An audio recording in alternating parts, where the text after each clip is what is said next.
जितना तुम्हारे अंदर चापलूसी और दूसरों की रजा हासिल करने की चाहत आई है, यह कौम को ले डूबती है, कौम को ले डूबती है।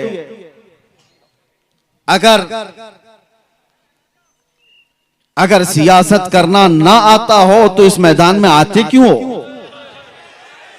इस मैदान में क्यों आते हो? कौम की दलाली करने के लिए,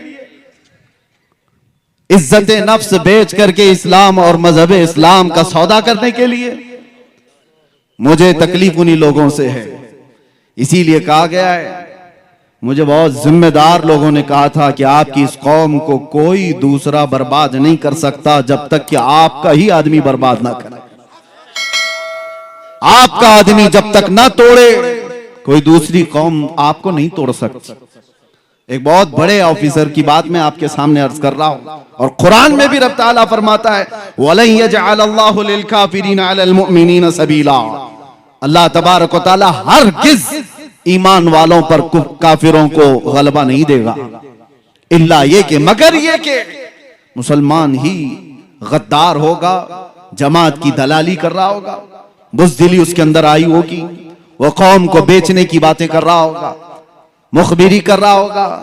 आज तो कितने लोग इसी पर अपना गुजर बसर कर रहे हैं, वो टिप्पर बने हुए हैं, मुखबिर बने हुए हैं, कितनों के घर इस पर चल रहे हैं। बाज आ जाओ मेरे अजीजों, खैर उम्मत हो आप।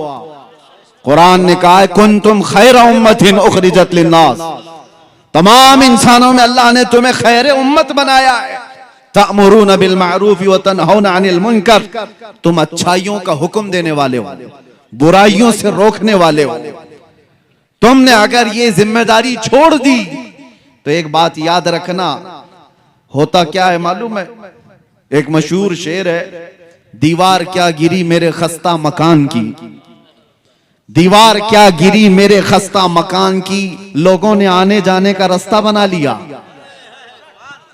होता यही है, घर अगर पुराना होकर टूट गया और उसकी देखभाल नहीं की जा रही है तो लोग उसको तो रास्ता समझकर इधर से उधर निकलने लग जाएंगे, घर को भी रास्ता बना लिया जाएगा। यही हाल है आज।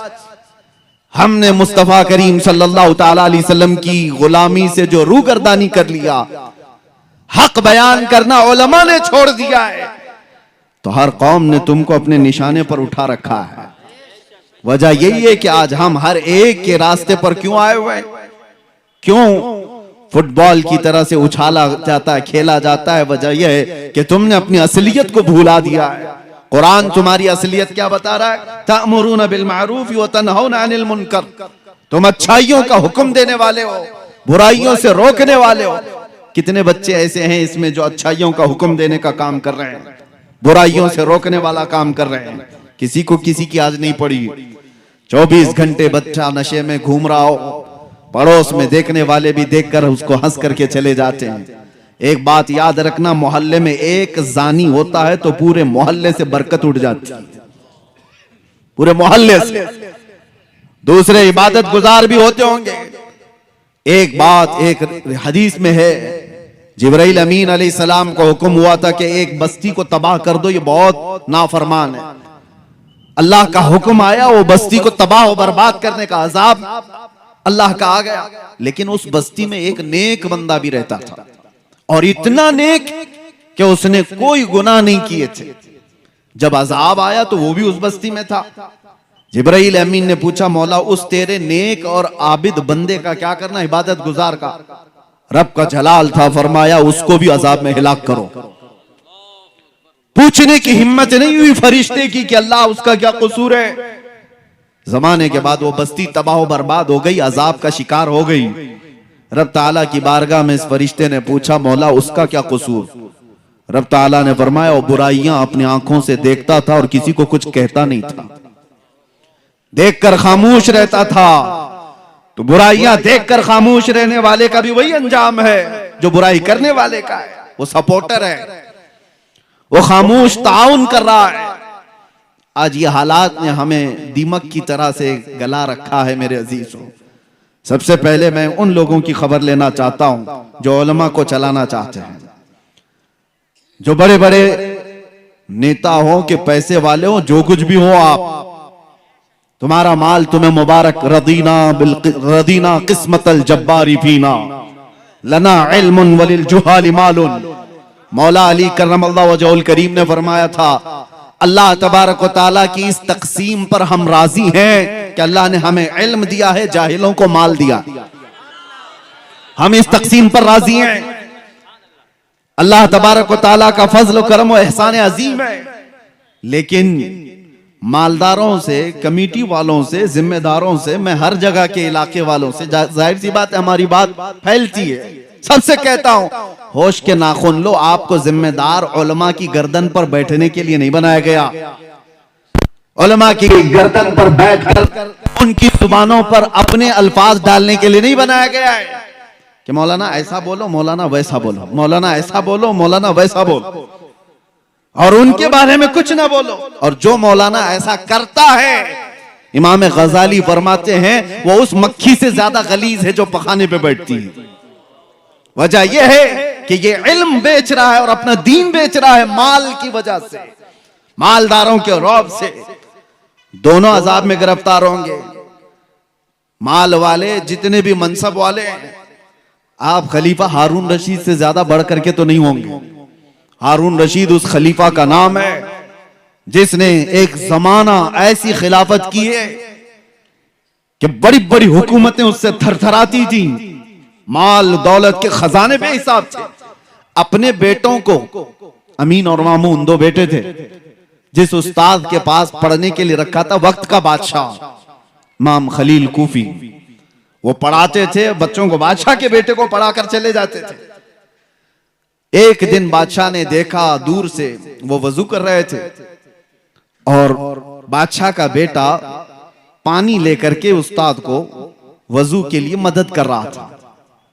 जाहिर से बात है, एक बादशाह का बेटा एक मौलवी को वजू करा रहा है, बहुत बड़े बादशाह का बेटा। थोड़ी देर के बाद अपने बेटे को बुलाया। जब उस्ताद चले गए, एक थप्पड़ मारा अपने बेटे को। कहा क्या कर रहा था? हो सकता है आज के मालदार लोग इसलिए थप्पड़ मारे कि वो मौलवी हमारे औकात के बराबर नहीं है, तू उसकी क्या खिदमत कर रहा है। लेकिन बादशाह ने थप्पड़ क्यों मारा था? बेटे से पूछा क्या कर रहा था? कहा उस्ताद की खिदमत कर रहा था, वजू का पानी दे रहा था। और थप्पड़ लगाया और कहा खिदमत का यह तरीका नहीं होता, एक भाई पानी डाल रहा होता और दूसरा भाई पांव धो रहा होता, यह खिदमत का तरीका होता, तुम दूर से पानी कैसे दे रहे हो? उन बादशाहों ने भी अपने बेटों को यह सिखाया था कि उलमा की जूतियों के पास बैठो, यही अदब है, ना ये कि उन पर अपनी मर्जी चलाओ। दीन का निजाम यहीं से तो बिगड़ रहा है। मिंबरों पर जो आवाजें उठती थी, हक की आवाजें, उन्हें कौन दबा रहा है? आज हम आजाद मुल्क में जी रहे हैं और अल्हम्दुलिल्लाह मुझे फख्र है जितनी आजादी के साथ हम बोलते हैं। हक बात का ऐलान करने में जब कोई पाबंदी नहीं है, तो ये कौन लोग हैं जो माल वाले, पैसे वाले, जो उलमा को अपनी मर्जी के मुताबिक बुलवाना चाहते हैं? हाँ, हालात से आप बाखबर कर सकते हैं उलमा को, हालात इस तरह के चल रहे हैं। और एक नब्बाज आलिम वो खुद समझ जाए कि उसे क्या बोलना है। कल्लिमुन्नास अला क़द्रि उक़ूली, लोगों की अक्ल और जमाने के हालात के एतबार से वो गुफ्तगू करे। लेकिन यहां हालात बहुत अलग चले हैं। ये जो कौम रात भर जलसे करती है, यहाँ के तो चले, हम साउथ में हैं, अभी अच्छे खासे जलसे हो करके चले जाते हैं। शुमाल हिंद में हमने देखा है रात 5 बजे तक जलसा चलाने वाले, कई शायरों को, कई बड़े बड़े मुकर्रिरीन को लाने वाले, और पता नहीं कितने कितने पैसे खर्चा करने वाले। वो अपने मस्जिद के, मोहल्ले के मुअज्जिन को और इमाम को 5000 देने को भी तैयार नहीं। उन उलमा को उसी तरह से रखा गया है और फिर कहते हैं कि कौम के अंदर बदहाली है, कौम के अंदर ज़बू हाली का शिकार हो चुकी है, ये कौम अखलाक में गिरी हुई है। जहां से हक बात का ऐलान होता था, उन आवाजों को दबा दिया गया है, उन आवाजों को खत्म करने की कोशिशें की जा रही है। ये गैरों की तरफ से नहीं, अपनों की तरफ से। इस्लाह करो। और एक बात मैं आपको बता दूं, बुजुर्गों ने फरमाया है कि माल की चर्बी जब किसी को चढ़ती है तो सबसे पहले वो दीन का मजाक उड़ाने लग जाता है। और वही फिरौन के साथ क़यामत के दिन उठाया भी जाएगा। माल आने के बाद बहुत बड़ा इम्तिहान है, हकीर मत समझो उलमा को या दीन की बात करने वालों को। न पूछ इन खिरका पोशों को, इरादत हो तो देख इनको, यदे बैजा लिए बैठे हैं अपनी आस्तीनों में। ये उलमा ही थे जिन्होंने इनकलाब पैदा किए हैं, इंसान बनाए, लोगों के मिजाज को संवारा है। बिगड़ते हुए हालात में कौन लोग थे? इश्क रसूल की बातें करने वाले, कुरान के पैगामात को फैलाने वाले, ये वो मुख्तसर सी जमात थी। इस हिंदुस्तान की आजादी में आपको पता है 1857 के गदर में 30,000 उलमाए कराम को दिल्ली से लेकर कश्मीर तक हर झाड़ी पर लटका दिया गया था। फांसी पर लटकने वाले, अंडमान निकोबार काला पानी की सजा काटने वाले, ये उलमाए ज़वील एहतराम थे और वो हक बोलने वाले थे। जानते हो अंग्रेजों का दबदबा था, और ऐसा दबदबा था कि कोई कुछ बात नहीं कर सकता था। कोई डेमोक्रेसी नहीं थी, उनका गलबा था, गलगला था। ऐसे माहौल में दिल्ली की जामा मस्जिद से अल्लामा फजल हक खैराबादी ने फतवा सादिर किया था, जबकि उन्हें पता था अंजाम क्या होगा। और उसी अंग्रेजों के खिलाफ फतवा सादिर करने की बुनियाद पर एक तहरीक छिड़ी पूरे हिंदुस्तान में। यह 1857 की बात कर रहा हूं, 1947 की नहीं। 90 साल की मेहनत के बाद इस मुल्क को आजादी मिली। 1857 में यह छिड़ी थी उलमा के जरिए से। उलमाए ज़वील एहतराम ने जब अंग्रेजों के खिलाफ यह फतवा दिया था और कौम के अंदर बेदारी लाई थी, उसकी सजा उनको क्या दी गई है पता है?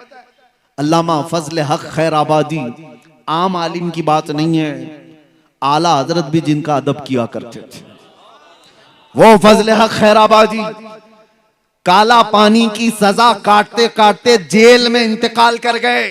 आज भी उनका मजार अंडमान निकोबार में है। किस चीज की उनको सजा दी गई थी? हक बोलने की। और उनको सजा दे दी गई तो क्या दूसरा डर करके खामोश हो गया?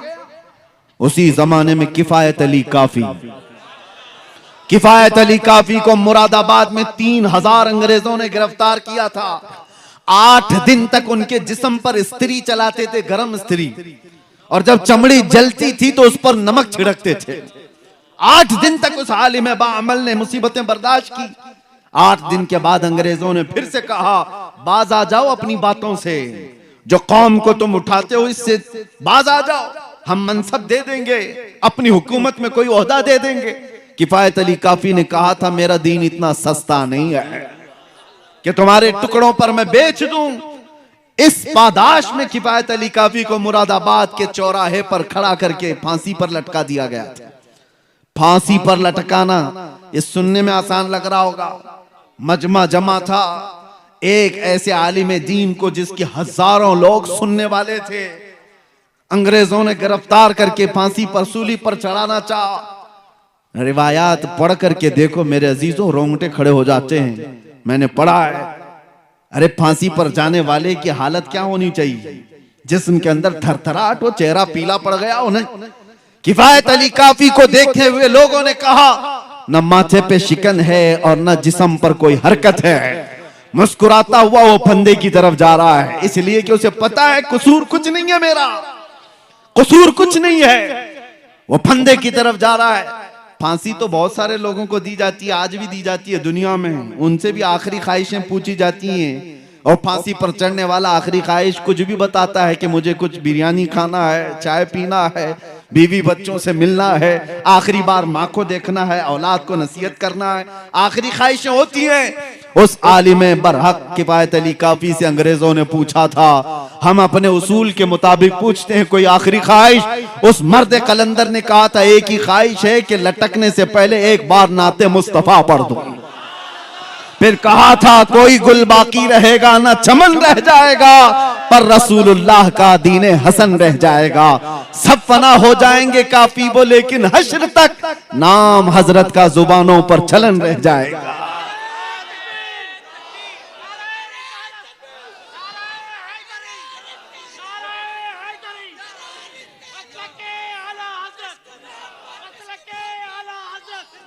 दो चार मिसालें मैं और आपके सामने रखता हूं उलमाए कराम के लिए खास तौर पर। आज हमें जिस तरह से दबाने की कोशिश करोगे उसका अंजाम क्या होगा पता है? तुम्हारे बच्चे ऐसे बुज़दिल पैदा होंगे जो अपनी माँ और बहनों की इज्जत भी नहीं संभाल सकेंगे। जो नबी पाक सल्लल्लाहु ताला अलैहि वसल्लम की इज्जत के लिए नहीं खड़ा हो सकता, वो अपनी माँ बेटियों की इज्जत भी नहीं बचा सकता, नहीं बचा सकता। ये बात याद रखें। किफायत अली काफी हो, फजल हक खैराबादी हो, इनायत अहमद काकोरवी, ये वो उलमाए ज़वील एहतराम की बातें कर रहा हूं। हक बयान करने की वजह से इन्हें जिंदगी भर तकालीफ का सामना करना पड़ा है। आपको पता है अंग्रेजों से भी ज्यादा एक सख्त दौर आया था अकबर का। अकबर नाम मुसलमान था लेकिन उसके काम अलग थे, वो मुर्तद था। पूरा एक नया दीन ला करके पूरे दीन को खत्म करने की बात कर रहा था। हिंदुस्तान अखंड भारत का राजा, इस वाले भारत का नहीं, अखंड भारत का। उस वक्त हिंदुस्तान की सीमाएं और भी ज्यादा थी। इतना पावरफुल बादशाह जब दीन इलाही का ऐलान करता है तो उस वक्त एक मर्द कलंदर अहमद फारूकी मुजद्दिद अल्फसानी की शक्ल में खड़ा होता है। कहता है नहीं बादशाह, तेरे घर का दीन नहीं, आमिना के लाल का दीन चलेगा। मस्जिदों से वही आवाज होगी, हमारे बच्चों के जुबानों से वही आवाजें होंगी जो मुस्तफा करीम सल्लल्लाहु ताला अलैहि वसल्लम की तालीमात थी। उन्हें पता था कि एक बड़े डिक्टेटर से मुकाबला करने का अंजाम क्या होता है। बड़े डिक्टेटर के सामने जब भी कोई खड़ा होता है तो उसे जेल देखना पड़ता है। जेल में डाल दिया गया, ग्वालियर की जेल में 8 साल तक ऐसे कैद में रखा गया था कि कोई मुड़ के भी नहीं देखता था। अकबर तो मर गया, उसका बेटा तख्त पर आया। जेल का एक कासिद आकर के कहता है बादशाह सलामत, जेल का हाल कुछ और ही हो गया है। उसने पूछा हुआ क्या है? 8 साल पहले आपके बाप ने एक मौलाना को कैद कर दिया था, उसने 700 कैदियों को आलिम बना दिया है। चोर उचक्के डकैत सब थे वहां पर, लेकिन उसने तो माहौल ऐसा बना दिया है, सुबह दरसे कुरान है, दोपहर में दरसे हदीस है, शाम को जमात की नमाजें हैं। माहौल तो ऐसा लगता है जैसे गुंबद खजरा की छांव में बैठे हो। हक बोलने वालों के लिए ना कोई मैदान होता है मेरे अजीजों, ना कोई जगह उन्हें रोक पाती है।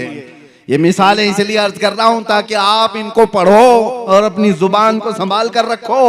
अल्लाह ने तुमसे वादा लिया है कि हक बयान करोगे, हक बयान करोगे, कोई चीज छुपाओगे नहीं। और कोई रूठता है तो रूठे, ऐसे रूठने से हमारा कुछ बिगड़ता भी नहीं। ये दुनिया न तुम्हें सजा देने वाली है न जजा देने वाली है। मौत के बाद सिर्फ और सिर्फ सजा और जजा का मालिक रब्बुल आलमीन है।